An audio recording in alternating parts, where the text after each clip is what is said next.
देश सेवा बर मोहे हैं, शुभ कर्मन ते कब हूँ ना डरूं और सो जब जाए लरूं, निश्चय कर अपनी जीत करूं। माननीय चेयरमैन, मुझे लगता है कि जो ये सरकार वाले हैं 10 साल राज करके एग्जॉस्ट हो गए और अब इनके पास कोई आइडिया नहीं बचा है और कोई सिंसियरिटी भी नहीं है। कितनी महत्वपूर्ण चर्चा देश के बजट पे हो रही है और जब से चर्चा शुरू हुई है मैं देख रहा हूँ ना प्रधानमंत्री जी, ना होम मिनिस्टर, ना फाइनेंस मिनिस्टर। आप उस तरफ देखो, वो खाली कुर्सियों को देखो, ये खाली कुर्सियों को देखो। मंत्री जी बैठे हुए हैं आसपास में, ये खाली कुर्सियों को देखो। मंत्री बैठे हुए हैं, ये उनका इंतजार कर रही है कि कहाँ है हमारा फाइनेंस मिनिस्टर। ये सिंसियरिटी है इनकी मैडम। माननीय मंत्री जी बैठे हुए हैं, आप लोग थोड़ा सा शांति बना के रखिए। माननीय सदस्य बोल रहे हैं 10% आदमी नहीं है वहाँ में। कहाँ है इनके मेंबर, कहाँ है प्राइम मिनिस्टर, कहाँ है होम मिनिस्टर, माननीय कहाँ सदस्य है बजट पर हमारे चर्चा करिए। वित्त मंत्री जिन्होंने बजट पेश किया और उनको हमने बताना है कि बजट में क्या नहीं दिया आपने और क्या दिया। ये सिंसियरिटी है। देश पूछ रहा है, हमारे सब लोग पूछ रहे हैं कि आपकी सरकार की सिंसियरिटी क्या है। स्पीकर साहब, माननीय चेयरमैन जी, मैं जब जीत कर आया सबसे पहले मैंने माननीय श्री अंबेडकर साहब की मूर्ति पे नमन करना चाहा। मैं वहाँ गया तो वहाँ मूर्ति नहीं है, वहाँ से उठाकर पीछे कर दी गई कहीं। लेकिन ये लोग समझ लें कि ये मूर्ति पीछे कर सकते हैं अंबेडकर साहब की, उनकी सोच पीछे नहीं कर सकते, ये उनकी सोच को मार नहीं सकते और उनको इस संविधान जो उन्होंने दिया है उसको बदल नहीं सकते। लोगों ने बता दिया इनको कि आप संविधान नहीं बदल सकते, पूरी मेजॉरिटी नहीं दी इसीलिए इनको। और इसलिए मैं ऐसा चाहूं राज में जहां मिले सभी को अन्न, छोट बड़ो सब सम बसें, रविदास रहे प्रसन्न। माननीय चेयरमैन जी, 22 तारीख को बजट पेश हुआ। मुझे बड़ी खुशी थी कि बजट में जा रहे हैं। पहली बार आया हूं सदन में। जलंधर के लोगों का धन्यवाद है जिन्होंने मुझे यहां खड़ा किया ले आकर, उन वोटरों का धन्यवाद है। मैं नए कपड़े डालकर आया कि बहुत कुछ मिलेगा आज देश में देखने को, बताने को। पंजाब में जाकर मैं और सारे एमपी हमारे प्रेस कॉन्फ्रेंस करेंगे कि देखो क्या क्या मिला। नए कपड़े मेले जैसे आया मैं, लेकिन यहाँ आकर खोदा पहाड़ लिकड़ा चूहा भी नहीं, कुछ नहीं मिला हमें। पूरा मतरई माँ वाला सलूक किया गया हमारे साथ, फेयर डिस्ट्रीब्यूशन ऑफ फंड्स नहीं हुआ। ये सरकार हर नागरिक को बराबर नहीं देख रही है। चश्मा राजनीति वाला लगाया हुआ है, राजनीतिक चश्मे से देखा गया है। अपनी सरकार बचाने का फिक्र है, कुर्सी को पकड़े हुए हैं और ये बजट देश बचाने वाला नहीं है, सिर्फ अपनी सरकार बचाने वाला है। पंजाब में जो बाढ़ आई इनको दिखी नहीं। गरीब लोग जो मनरेगा में काम करते हैं, जिनको कांग्रेस की सरकार, मनमोहन सिंह जी सरकार ने गारंटी दी थी 100 दिन की, ये 100 से 101 भी नहीं कर सके, 200 नहीं कर सके। ये उनकी 400 दिहाड़ी, उनका जो वेज है वो बढ़ा नहीं सके। गरीब की कोई सुनवाई नहीं। इस बजट में पंजाब के लिए कुछ नहीं दिया गया।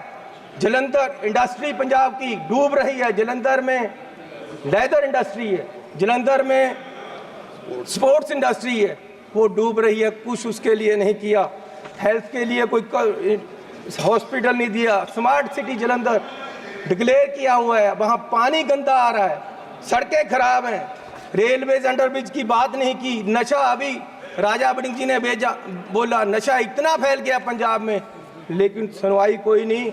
आदमपुर एयरपोर्ट का इन्होंने कहा था नाम, पर माननीय प्रधानमंत्री जी ने कहा था कि उसका नाम गुरु रविदास जी के नाम से रखेंगे, लेकिन आज तक नहीं। मैं वो भी मांग करता हूँ। बहुत शोर सुनते थे पहलू में दिल का, जब चीरा तो एक कतराए खून ना निकला। माननीय चेयरमैन जी, 24-25 के जो बजट में एस्टीमेट दिए गए हैं, उसमें 32 लाख करोड़ रुपए की आमदन दिखाई गई है और 48 लाख करोड़ रुपए का खर्चा दिखाया गया है। 16 लाख करोड़ का घाटा है आमदन और खर्च में। जिस घर का 16 लाख करोड़ का घाटा होगा एक साल में, उसकी बर्बादी तय है और ये बीजेपी वाले तय कर रहे हैं। और मैं 14 लाख करोड़ इस साल कर्जा लेने की बात की गई है, 14 लाख करोड़। अगर ऐसे हर साल कर्जा लेंगे, देश कहां जाएगा?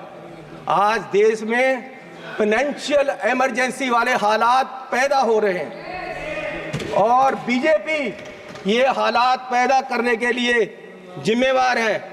और ये कहते हैं कि जी हर रोज इमरजेंसी की बात करते हैं कि इमरजेंसी, लेकिन जो देश में आज अनडिक्लेयर्ड इमरजेंसी है उसका क्या है? इमरजेंसी ये भी है कि एक मशहूर नौजवान जो एक मशहूर सिंगर था, उसको गोलियों मार के मार दिया गया। आज तक सिद्धू मूसेवाला, उसके परिवार को इंसाफ नहीं मिला, वो दर दर भटक रहे हैं। ये भी इमरजेंसी है। इमरजेंसी ये भी है कि 20 लाख लोगों द्वारा पंजाब में मेंबर पार्लियामेंट चुना गया और वो एनएस से लगाकर अंदर रखा हुआ है। फ्रीडम ऑफ स्पीच, उसकी कंस्टिट्यूएंसी के लोगों की बात यहां नहीं रख पा रहे, ये भी इमरजेंसी है। इमरजेंसी ये भी है कि विपक्ष के व्यक्तियों को केंद्रीय एजेंसियां कार्रवाई करने के लिए छोड़ दी जाती, उनको अंदर रखा जाता है, ये भी इमरजेंसी है। इमरजेंसी ये भी है कि हजारों किसान, उनको खालिस्तानी कहा जाता है जब वो अपनी मांग रखते हैं। अरे पंजाब कोई देश की धरती नहीं है, पंजाब हमारे देश की धरती है। हरियाणा में नेशनल हाईवे को पक्का जाम कर दिया है और किसान यहाँ तक नहीं आ पा रहे, उनको मिला नहीं जा रहा, ये भी इमरजेंसी है। इमरजेंसी ये भी है,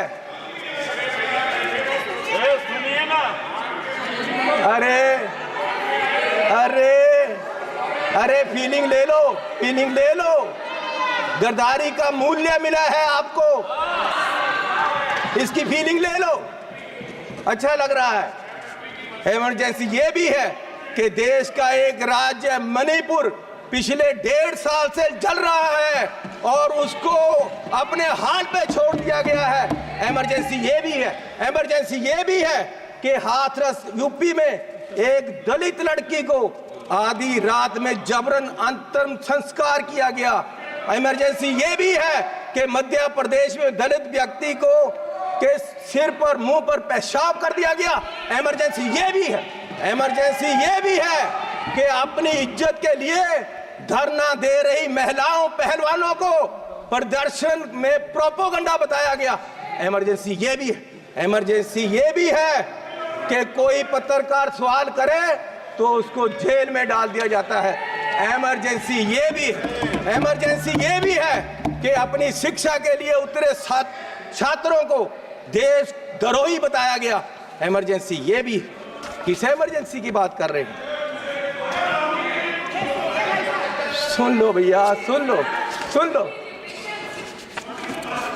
माननीय चेयरमैन जी, मैं पंजाब के एक गरीब परिवार से आता हूँ। मैं जब पैदा हुआ तो मेरी पढ़ाई सारी सरकार ने की, आज तक मैं यहाँ खड़ा हूँ तो ये कांग्रेस सरकार की रिजर्वेशन पॉलिसी और अंबेडकर साहब का दिया हुआ संविधान और जो हमें स्कॉलरशिप मिलता रहा, कांग्रेस पार्टी ने गरीबों को, बच्चों को जो स्कॉलरशिप दिया, उससे पढ़कर मैंने पीएचडी तक की पढ़ाई की है और ये देन कांग्रेस पार्टी की है। और जब बीजेपी सरकार 2014 में आई, सबसे पहले इन्होंने जो सबसे बुरा काम किया वो किया, स्कॉलरशिप में जो केंद्र का 90% हिस्सा था उसको 60-40 की रेशो पे ले आए और दलितों के पेट पे लात मारी सरकार ने। और आज भी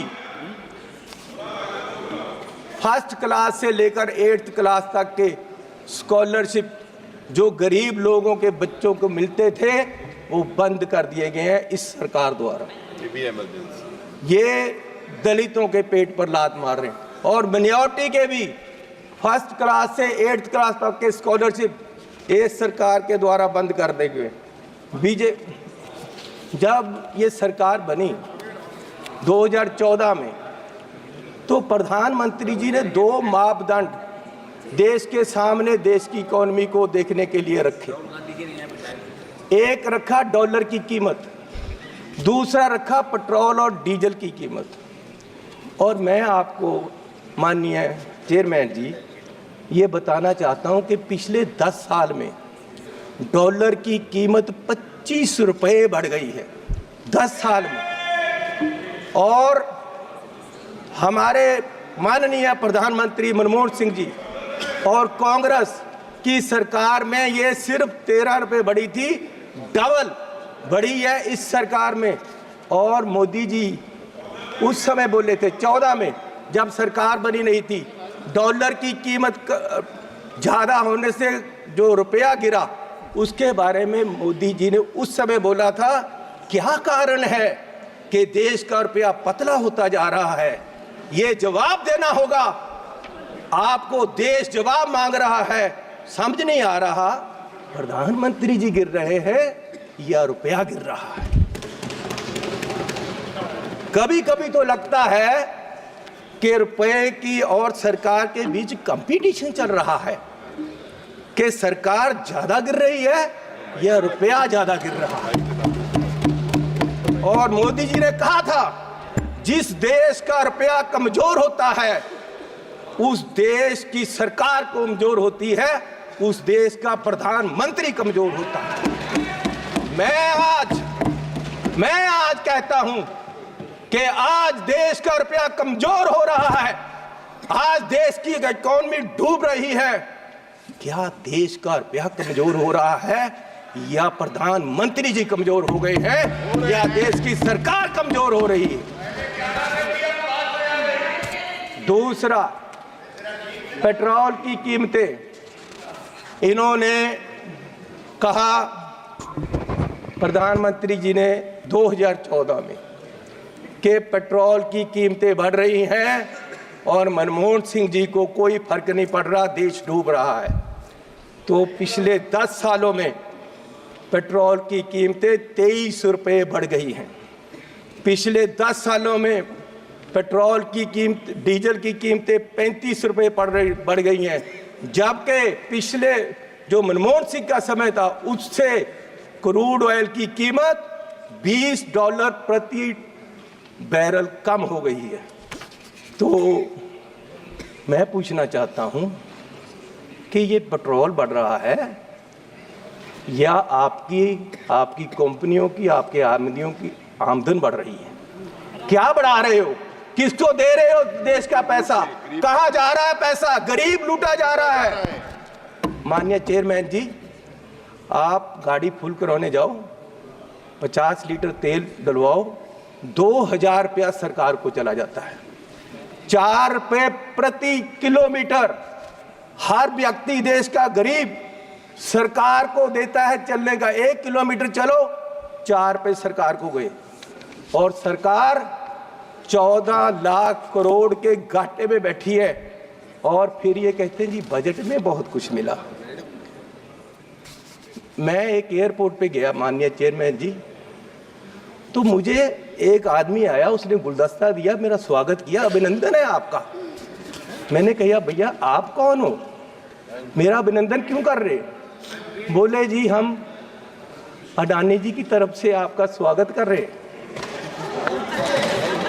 मैंने कहा भैया आप मेरा स्वागत क्यों कर रहे हो?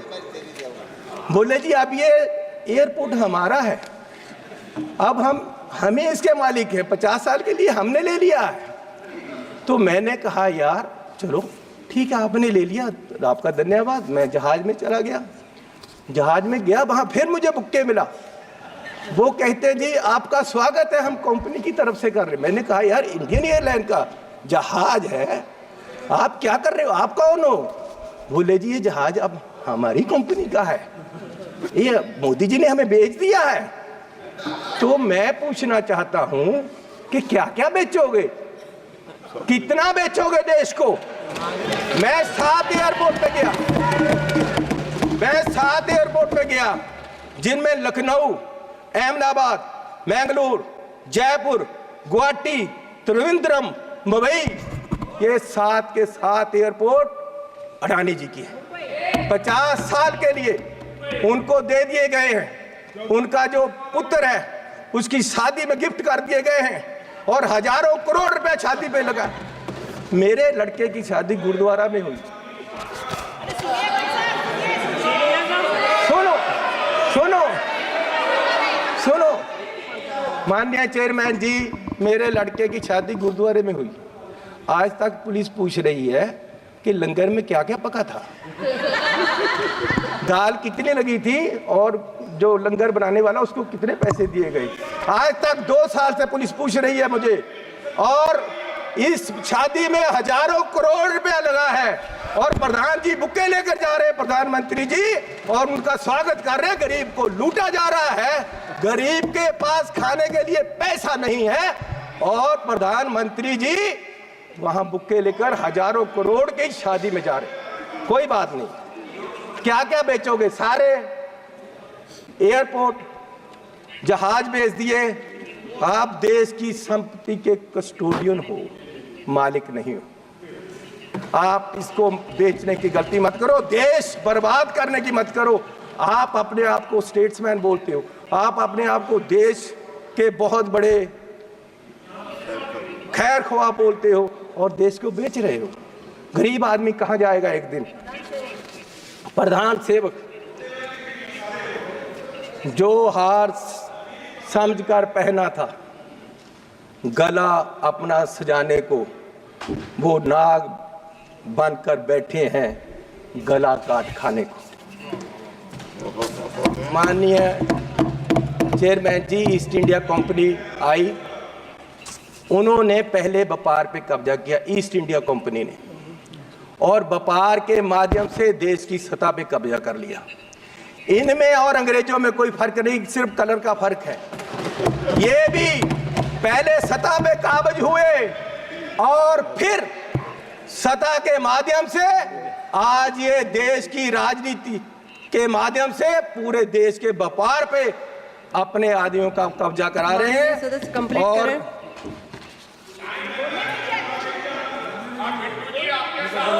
मैं बस एक बात करके बोलिए माननीय चेयरमैन जी,